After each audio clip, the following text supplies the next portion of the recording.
Welcome back. Customers of the VBS Mutual Bank continue to queue for their money. Many have camped out in the cold overnight, desperate for their life savings.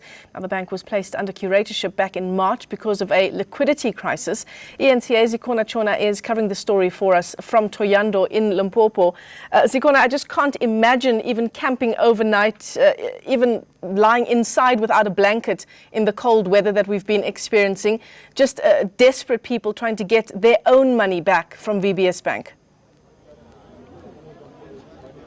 Michelle, the stories that we've heard from outside this bank since yesterday have been absolutely devastating. We've been speaking to people that are as old as 65, 67 years old that say they've been coming to camp outside this bank for about 3 weeks now. We spoke to a gentleman who's part of a society, that's another word for a stokvel, saying that his stokvel has at least 77,000 rand saved with this bank, and up to now they've only been able to withdraw about 3,000 rand. He says every day they come with the hope of at least getting 1,000 rand.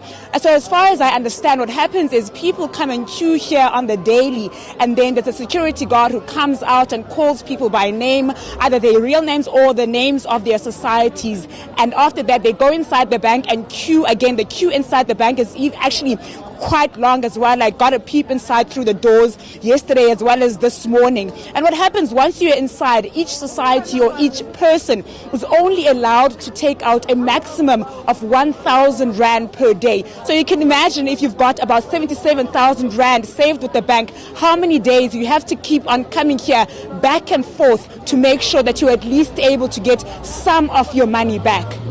And VBS Bank, what kind of communication is it? What is it telling people that are queuing outside the bank there?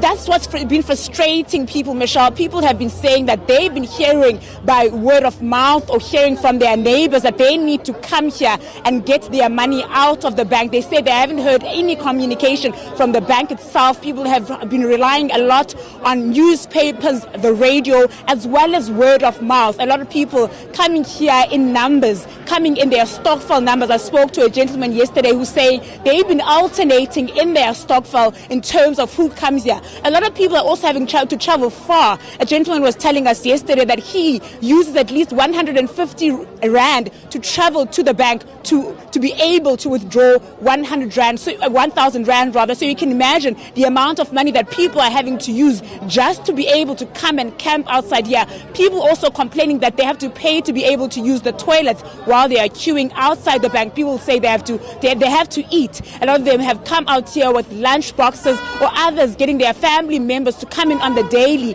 to bring them food. But we saw this morning, we saw people sleeping here. They've slept overnight. We were here from as early as around 5:30. We were meeting a woman whom we were following since yesterday. She was here from last night. This morning again at 5:30, she was already awake, queuing in the hope that her name will be called out.